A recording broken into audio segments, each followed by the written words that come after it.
Morning, church. How y'all doing? You guys doing okay? Enjoying this weather? Years ago, one of my favorite country artists, Brad Paisley, had a song that I just love on days like today that just fit. It's that nothing tests your faith like a long sermon on a pretty Sunday. So we'll see. How you guys? You up for having your faith tested today? No, not really. Okay, good. All right. Well, we'll try not to. Okay.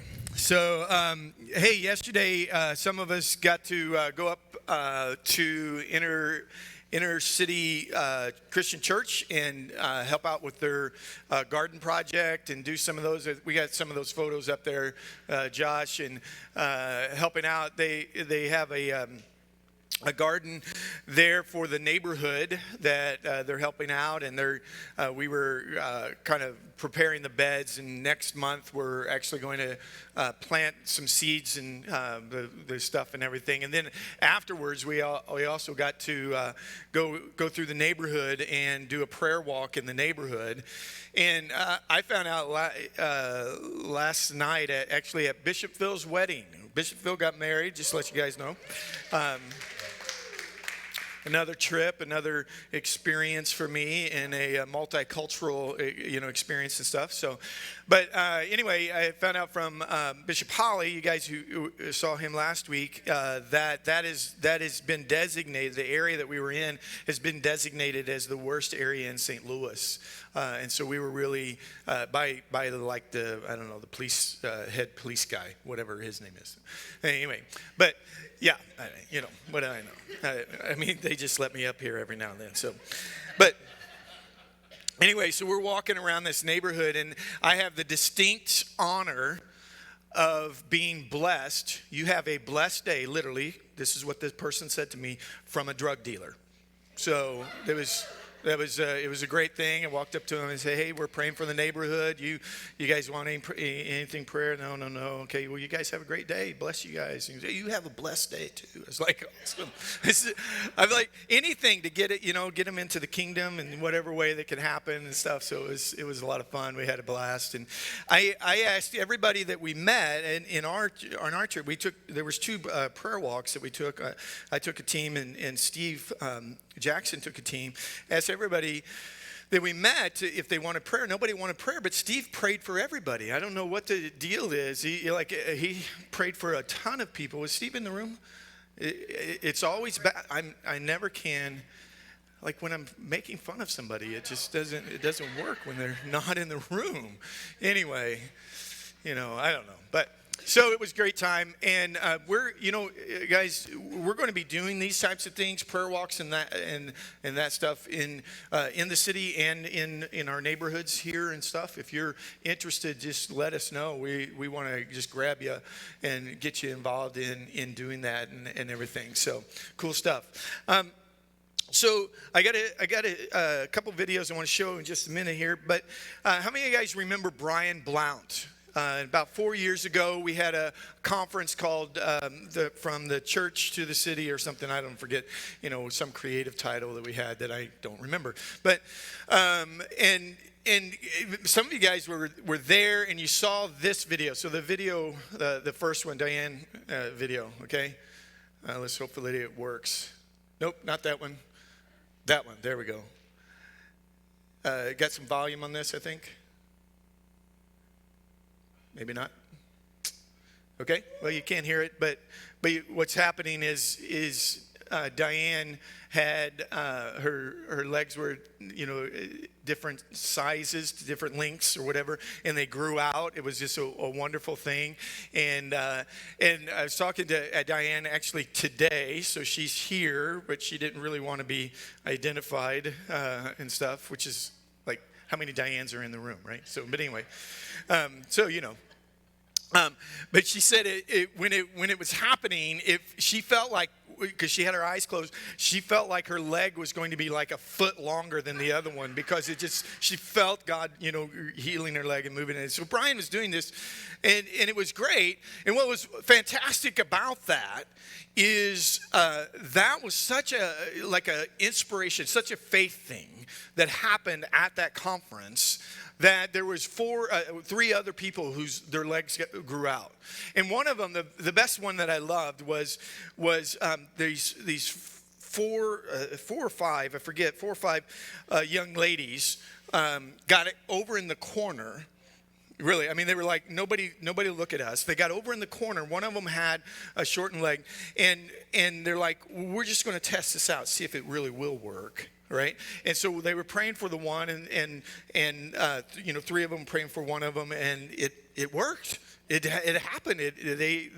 Her leg grew out, and it was just awesome thing and stuff. So it's just really, really cool. But here's another video. Do the Brian Blount too. Brian. If you go on, This is my friend Walter. He is a waiter at Karoo, an incredible steakhouse here in Johannesburg, South Africa. And he was waiting on us, and I had a word of knowledge about you having back issues right between your shoulder blades. Yes. And you said you had back issues for how many years? Like 15 to 20 years. 15 to 20 years. Since high school. Like in incredible pain, right? Yeah. And I said, well, let me just do something. So I just literally put my hand on him, didn't even pray, and what happened to you? Felt like a warm feeling, and I started sweating my hands, That's how it felt, and all of a sudden the pain just went away.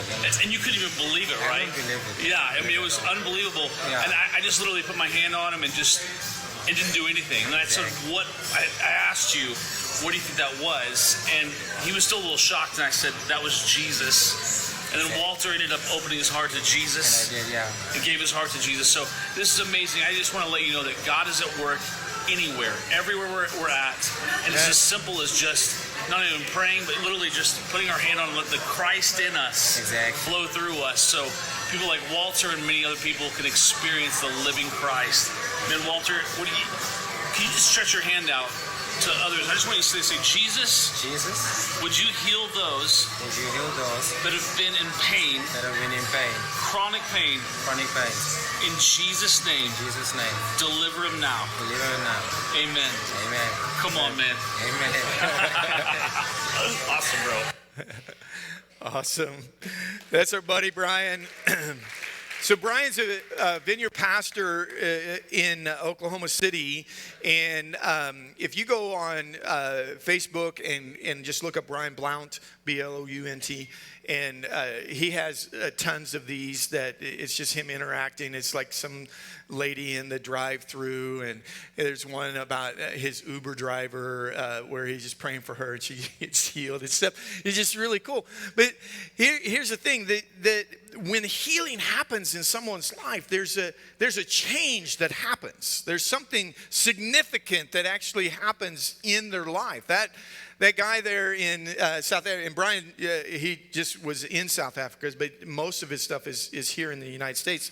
But that man stepped over the line into eternity with Jesus because there was a healing that happened that Brian just even laid his hands on him, and the man was healed.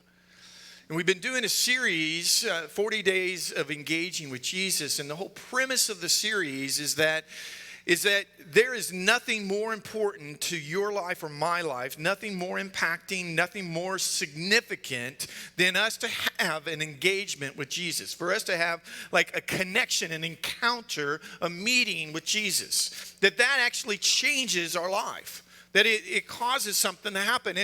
And so what we've been doing these past few weeks is just kind of exploring all the different ways that we encounter Jesus, that we engage with Jesus. And today, and we've been looking in the first few chapters of the Gospel of John.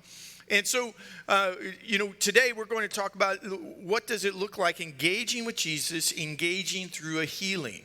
And so we're going to talk about what does that mean? What does that look like? What does it happen? Just like this guy from South Africa, that his life was radically changed. That he is on a totally different trajectory now because God came and healed him of this chronic disease, chronic pain that he had.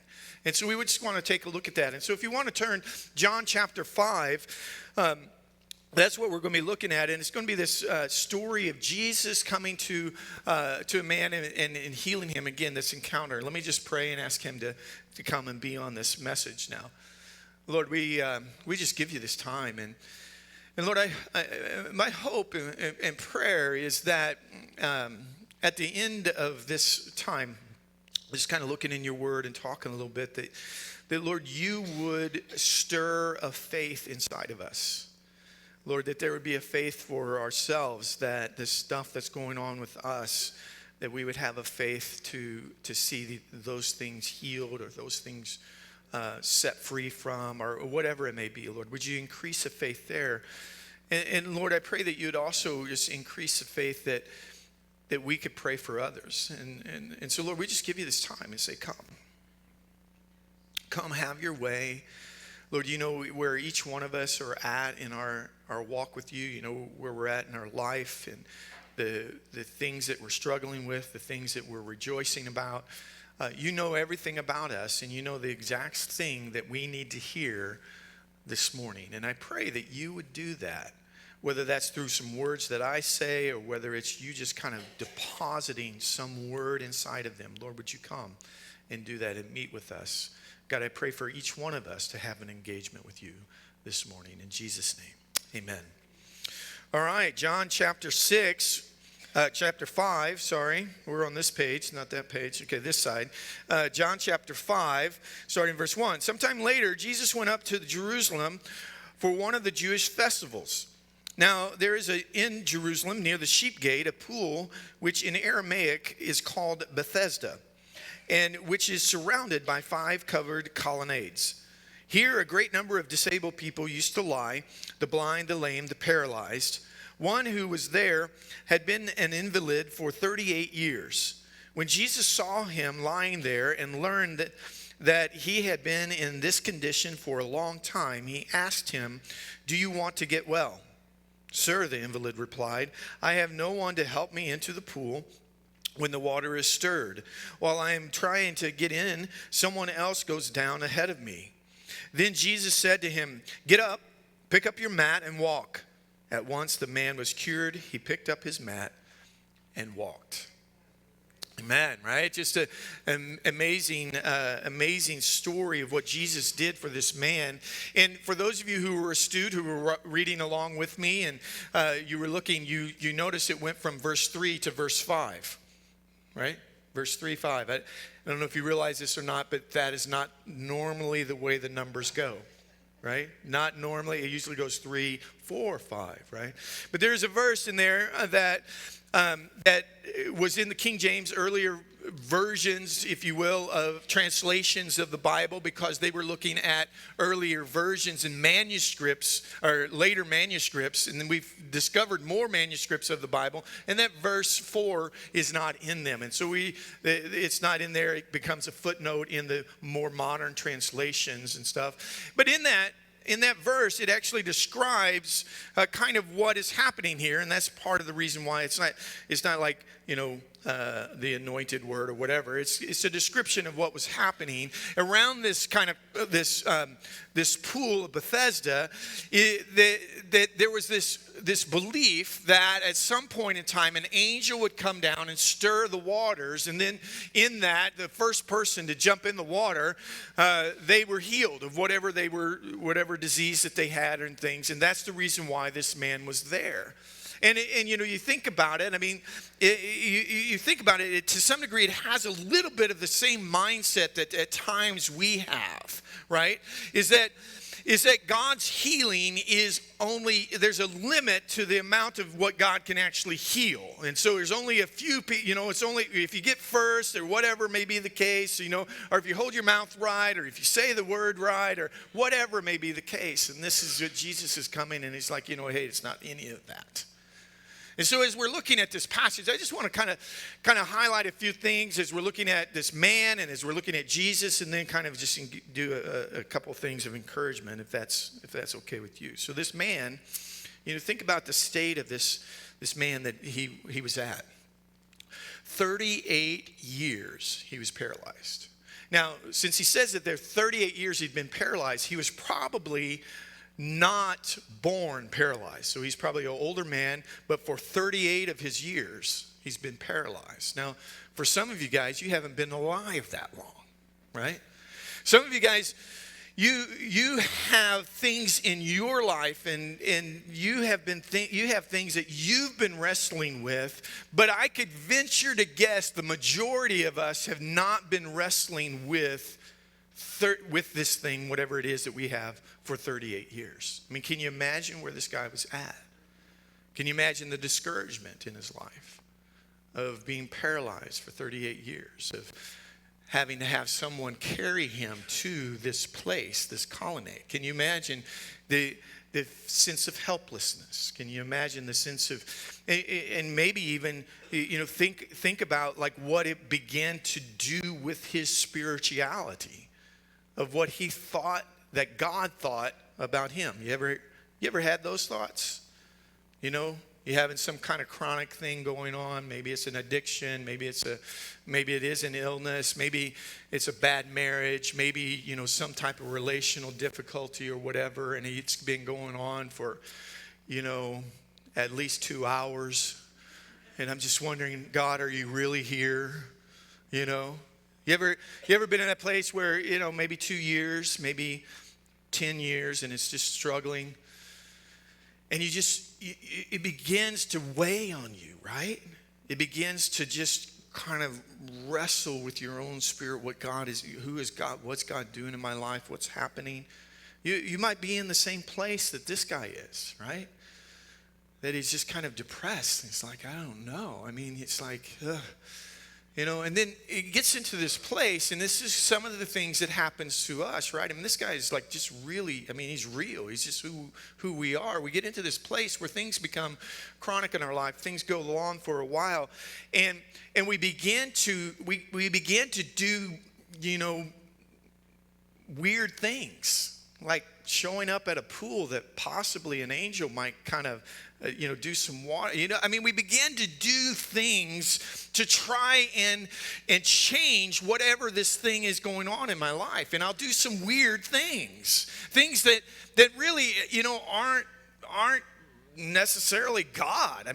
But somebody said that it worked. This diet that I did, or this way I might be able to, if I use, and I don't want to step on too many toes here, but, maybe essential oils or whatever. I do something to make this better because it's not getting better, and I'm not sure where God is at in this, and so I'm trying something unique and weird, and, I'll do whatever I can in order to get relief in this situation. We wind up being in that place, right?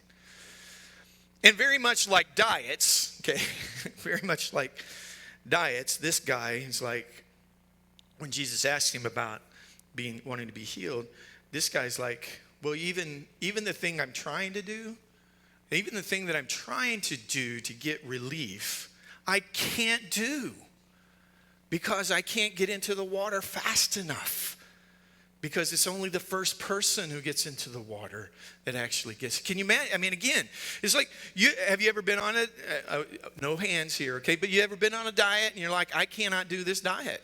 I cannot do this exercise. I can't do this, whatever it may be. Have you ever, had some type of addiction, or you've gone to counseling with your marriage, and you're just like, I just can't do it enough.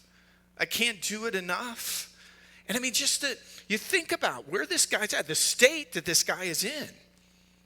38 years, depressed, questioning God, wondering what's going on. I don't really know. Maybe you're in that place. Maybe not for 38 years, but maybe you're in that place of just, this is tough. I'm wrestling. I'm not sure. And some of you may be in that place and you're like, but I can't confess that. I can't confess that because that's that kind of trickery, weird thing that if I confess it, then, it's going to make it real. And if I make it real, then, But God's bigger than that. And this is what I love about Jesus in all of this. What would happen in your situation, whatever thing that you're maybe wrestling with right now? What would happen if Jesus walked into the room? And he just said, would you like to be healed? And what would happen in that moment? What might happen? So let's take a look at what Jesus did. In looking at what Jesus did in this scenario, what's going on, and you think about this. He's walking up to this pool where, lots of people, we don't know the number, but many, so that's a lot, right? Many people were around this pool, kind of in the similar situation as this paralytic, maybe not for 38 years, but they are looking to find healing here in this. And so there's lots of people that are around there, but Jesus went to one man, this guy, right? Now, parenthetically, or side note, or footnote, one of those, some note, okay? When anybody kind of pushes back, when you begin to talk about we still believe in healing, someone could likely and has actually come back and said, well, why don't you just go into all the hospitals and empty out the hospitals because of healing? And this is the answer to the question. Jesus didn't do that. I mean, essentially where this is here, this pool of Bethesda, this is a hospital. Many sick people all around there, and he went to one person, and they got healed. Now, how that works, I don't know. If we go further into the passage, which is a whole nother sermon, which is a great sermon, but it's that he was seeing what the Father was doing. He was walking in the presence of the Father. What is he doing at this moment? But think about it. And you know this, some of you guys know this because you have been singled out in a prophetic word, in prayer for healing, or a word of knowledge, or something along those lines. And when you get singled out by God, in that, there's this sense that comes over you that God sees me, right? He sees me. God actually thinks about me. And that's what Jesus is doing with this guy when he picks him out of the crowd. He sees him. And it's interesting because it says that Jesus saw him and then he learned. Now, the NIV says learned. Other translations say he knew. And so it could be that he learned in that it was kind of this physical knowledge that he actually interviewed somebody. Hey, how long has he been here? 38 years, whatever. Or it could be like a supernatural knowledge, a word of knowledge, what we would call a word of knowledge, that Jesus knew that this man had been this way for a long time. It doesn't, but here's the thing, is that Jesus saw and then he knew. I think there might be, and I don't know, but he saw and then he knew that Jesus was looking. Jesus was looking. He was looking for what the Father was doing. He saw this man.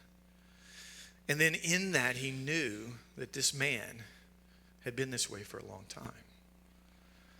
I don't know about you, but like a thing that I struggle with, like, say, for example, the prayer walk yesterday. And praying, we're doing the prayer walk. I get focused. I get busy.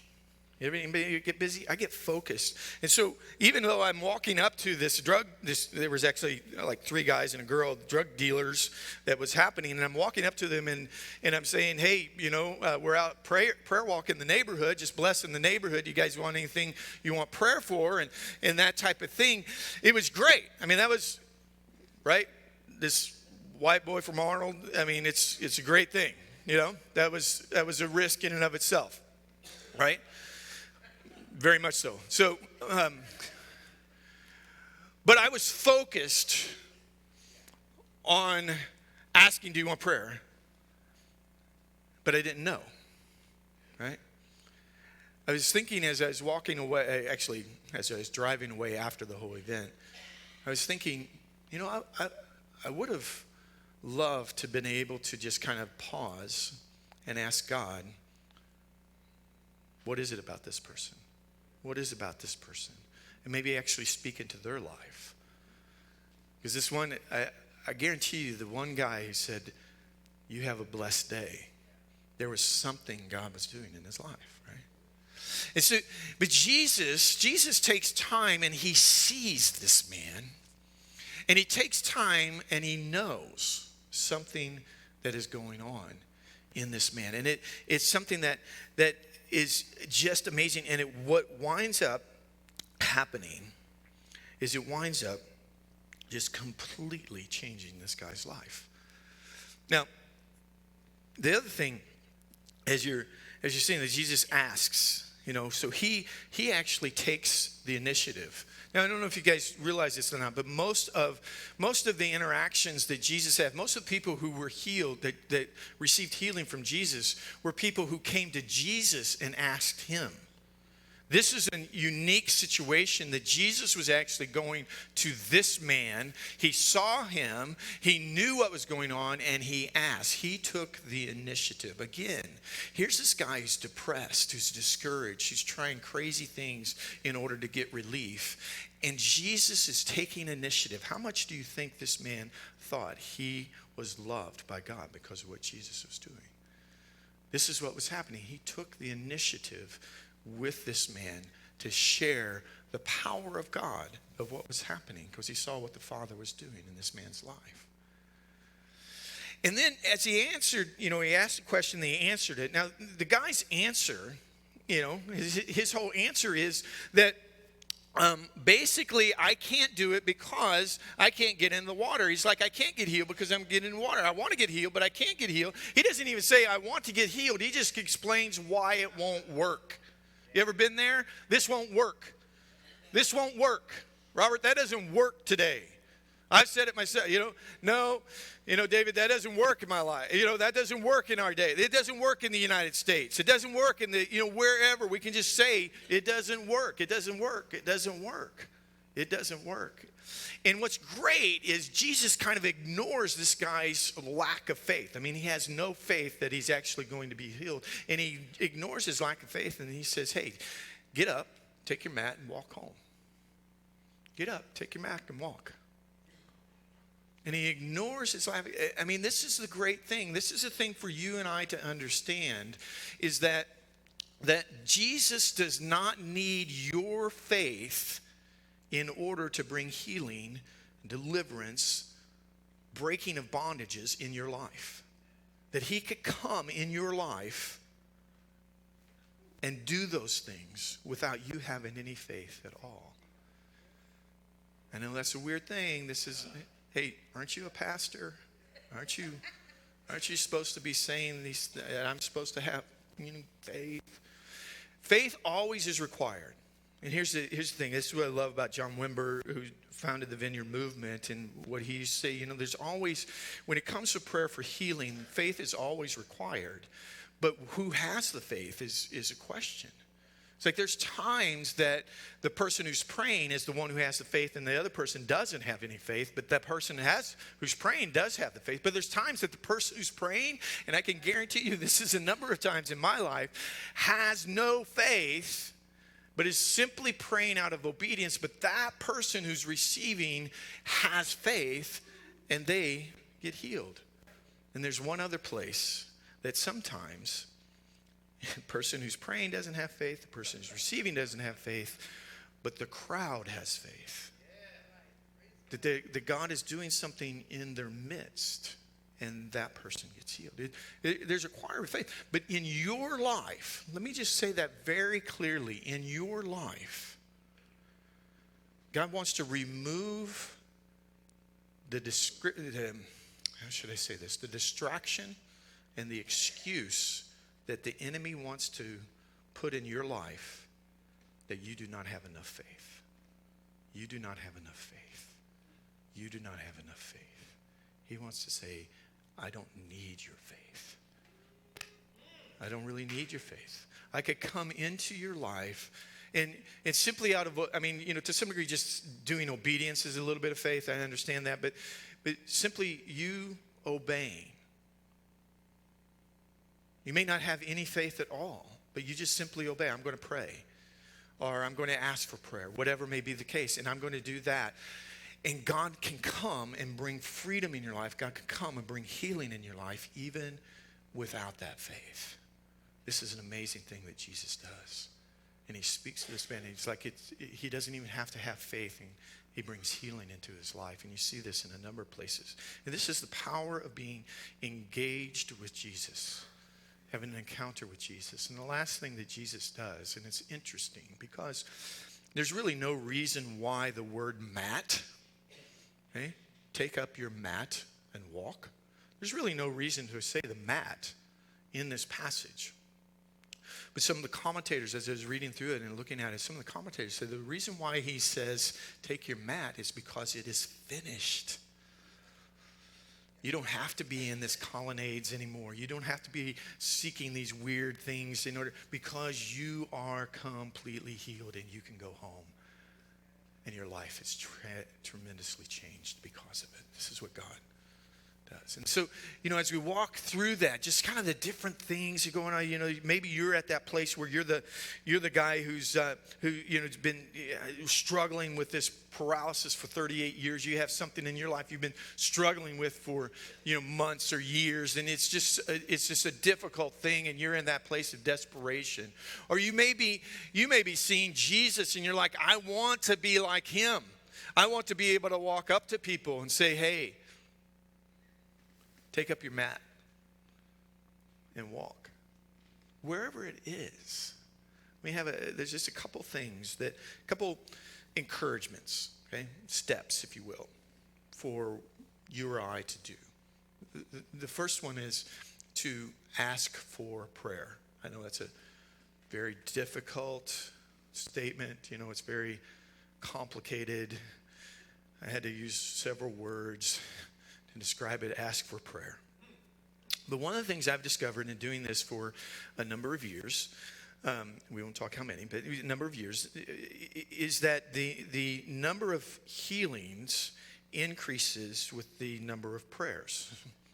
I don't know if you guys, it's just kind of this correlation that happens. That more healing happens when there's more prayer going on. I mean, it's a science. It really is. I have a Bachelor of Science degree in electronic communication, and we understand that. I have a minor in physics, so this is what's going on with that, right? The more times you pray, the more likely healing is happening. So I just step out and ask for prayer. I encourage people, and I try to model this. I like you, I stumble, I fall, and I'm not all that great at it. But when I have, some of you guys have been praying for my back. I've got whatever, that compressed disc in my back or whatever. And there's times that it flares up and blah, blah, blah, blah, blah. But I really try every time to get prayer and just ask God, would you come? I ask you to pray for me. I ask somebody to pray. And this is what I encourage you, whether it's been, 2 hours, 2 weeks, 2 years, 10 years, you've been struggling with whatever it is, to ask for prayer. That Jesus, you never know when he's going to engage you, and it will change your life. Continue to ask for prayer. Continue to ask God to come and move. And then the other one is offer to pray. Offer to pray. I don't know. I've discovered this correlation that, right? And so let me just give you a real simple phrase to ask to anybody, really. And this is essentially what I did with the drug dealers and everybody along the prayer walk. But may I pray for you right now? May I pray for you right now? May I pray for you right now? And I want to, one thing for some of you guys, and this is only for a handful, okay? But for some of you guys, you've stopped praying for people. Maybe your faith has kind of gotten intellectualized. Your faith has become moralized. It's more of an ethical faith, and you're doing the right thing and doing all those things, but you've lost the confidence in the supernatural. And you used to pray a lot, but you haven't been. And God is calling you back, and he's saying, pray. Offer to pray. Pray for everything that moves. Pray, because he wants to engage with everything that moves. He wants you to be part of that. See, what was great is, again, you read further into the passage, and it's Jesus says, the whole reason why I'm doing this is because I can only do what I see the Father doing. And the whole picture of what you're doing when you're praying for somebody is that you are simply being in the presence of God in that moment, because that's his desire. He doesn't want you to go on mission for him. He wants you to go on mission with him. He wants you to do this with him. He wants you to be with him in the midst of it. That's his desire.